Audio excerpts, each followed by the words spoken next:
Oi, eu sou Andréa Cavalheiro, sou cantora, já fiz alguns papéis como atriz e fui convidada para fazer essa websérie Confessionário. Fiz questão de aceitar, porque eu acho que é importante a gente estar aqui e contar os nossos relatos, que não são diferentes dos teus, porque não é porque eu sou cantora ou porque eu já fui atriz que a minha vida vai ser diferente da tua. Eu escolhi contar histórias de gordofobia, história de racismo estrutural, história de alcoolismo. Vamos falar primeiro sobre o racismo estrutural. Eu estava no Rio de Janeiro, fazendo um show, estava hospedada num hotel bacana, hotel chique. Fui tomar o café da manhã e na fila dos pãezinhos, né, tinha mais ou menos umas 3 pessoas na minha frente. E eu fui ali para servir os pãezinhos. Uma senhora que estava na minha frente prontamente virou para trás e disse, bem assim: "Tu não vai trazer os pãezinhos, não? É a 3ª vez que eu venho buscar os pães e ainda não tem pão aqui."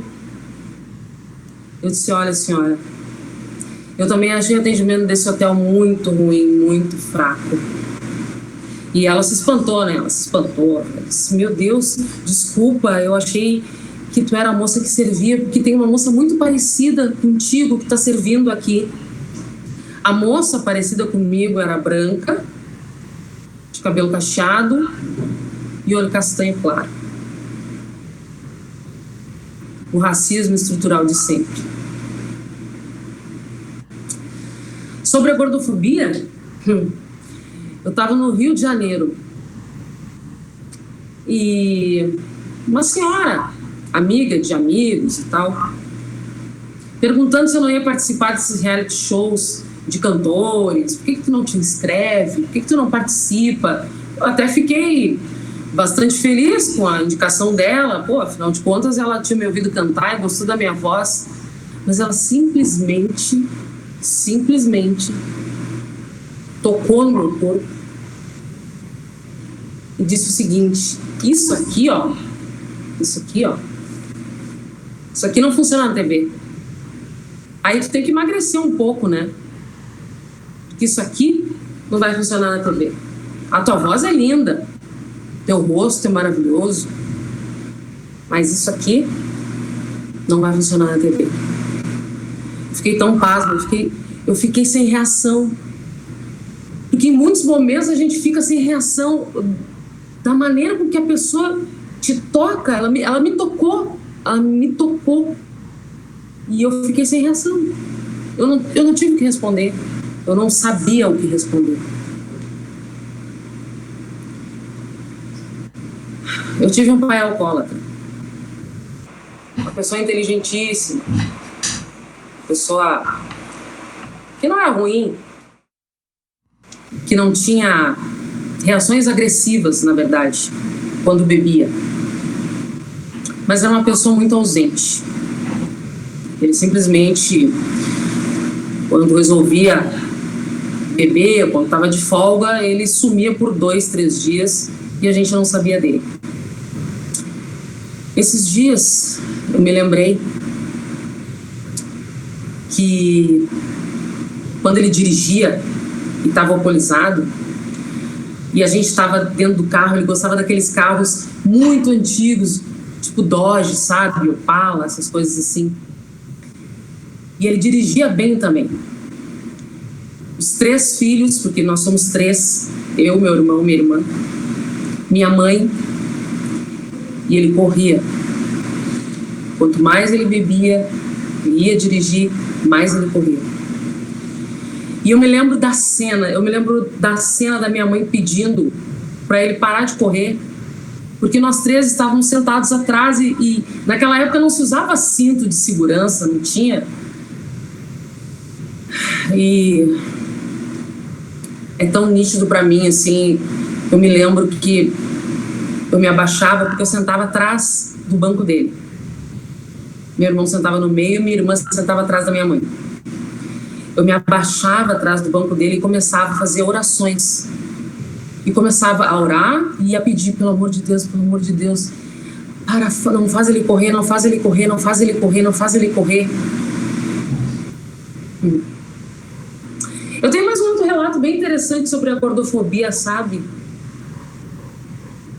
A gordofobia sempre permeou a minha vida, assim, e como eu lido com ela, né?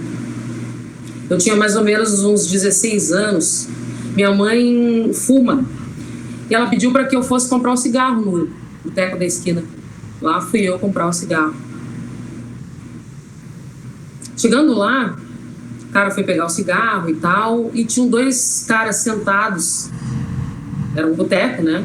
2 caras sentados tomando uma cerveja, e passou um casal de mão dadas, com as mãos dadas, assim. Um rapaz magro e uma mulher gorda. E um dos caras que estava sentado na mesa ali, tomando cerveja, fez o seguinte comentário: caraca, velho, como é que esse cara come essa mulher?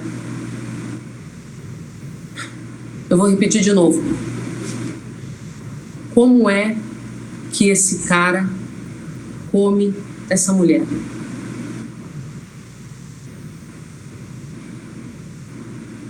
Foi assim que eu fiquei. Eu fiquei sem palavras de novo. E eu me senti tão... Eu me senti nojenta. Eu senti que a minha gordura, porque eu já era gorda naquela época, que a minha gordura era um nojo, sabe? E eu saí de dentro do bar com o cigarro na mão,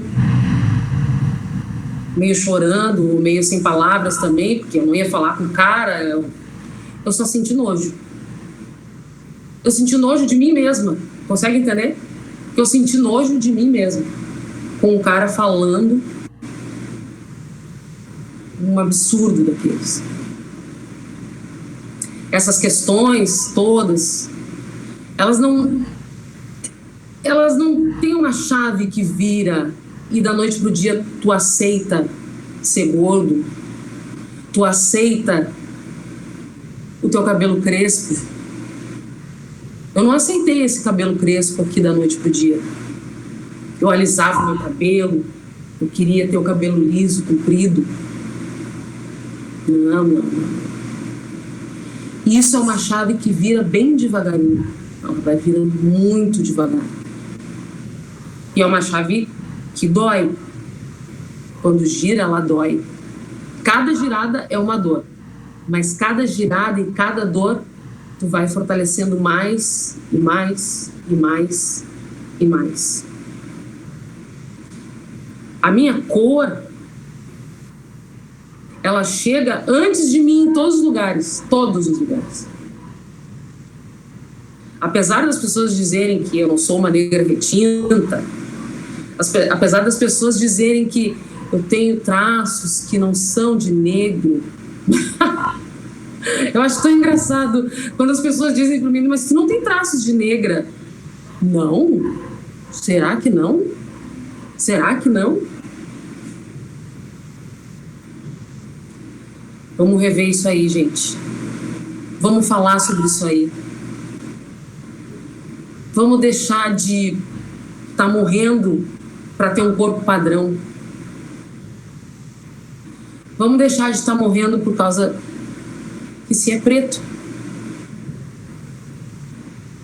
Vamos pensar no amor responsável com as famílias. No alcoolismo que atinge a maioria das famílias negras.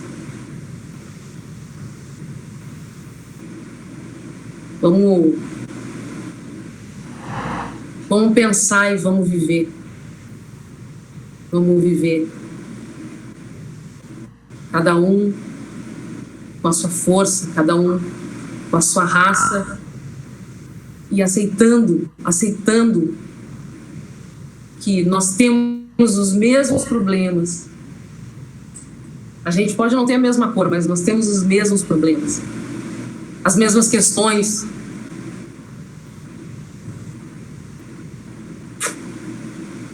Acho que é isso.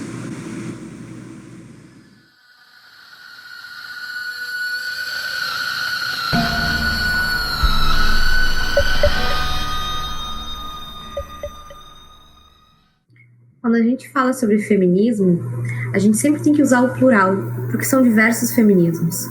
Da mesma forma, quando a gente discute o direito da mulher, são diversos direitos e são diversas mulheres. Dizendo isso, a gente precisa pensar nos direitos das mulheres de uma forma interseccional, com uma ligação entre gênero, raça e classe. A gente tem que lembrar que sempre que há uma pirâmide social, vai haver sempre um homem branco no topo e uma mulher negra na base. Existe uma frase que eu gosto muito da Audre Lorde que fala que eu não serei livre enquanto outra mulher não for, ainda que as algemas dela sejam diferentes das minhas. E falar de interseccionalidade é falar exatamente disso, de entender e reconhecer que, mesmo dentro de uma pauta identitária como a do direito das mulheres, existem mulheres com mais benefícios e outras com menos. Então, a gente precisa sempre lembrar a questão de raça, das mulheres indígenas, das mulheres que possuem algum tipo de deficiência ou qualquer outro recorte que façam que elas sejam mais vulneráveis a violências. Especificamente sobre a raça, a gente tem um estudo que aponta que o feminicídio de mulheres brancas diminuiu drasticamente nos últimos anos, enquanto o feminicídio de mulheres negras aumentou muito nos últimos anos. E isso explica onde que as políticas públicas devem ser feitas. Nenhuma mulher merece morrer, mas por que as mulheres negras morrem mais ainda hoje? O que está acontecendo? A resposta disso é que existe um racismo estrutural. E existe uma estrutura que a gente precisa questionar, não apenas discutindo raça, discutindo gênero, mas discutindo todas essas questões de uma forma interligada. A interseccionalidade me parece ser o único caminho para a gente fazer a proteção integral dos direitos de todas as mulheres, para que nenhuma mulher mais sofra nenhum tipo de violência.